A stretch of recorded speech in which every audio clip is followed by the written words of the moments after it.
வணக்கம் வீவர்.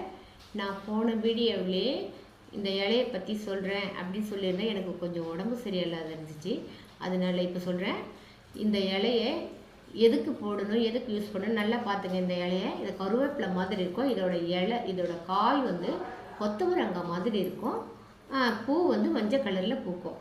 ஆனால் கால் மேலே விழுந்தா, இடிச்சுக்கிட்டா, எலும்பில் லைட்டாக அடிபட்டுதோ இல்லை வீக்கம் இருக்கோ அப்படி இருந்தால் இதை நல்லா கெட்டியாக அரைச்சிக்கிட்டு அதுக்கப்புறம் இந்த முட்டையில் இருக்கிற வெள்ளையை மட்டும் இதில் போட்டு கலக்கணும். மஞ்சள் போடக்கூடாது.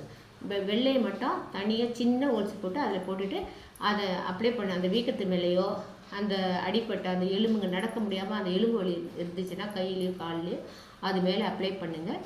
கண்டிப்பாக அது சரியாயிடும். இந்த மாதிரி நிறைய இந்த புண்ணுங்க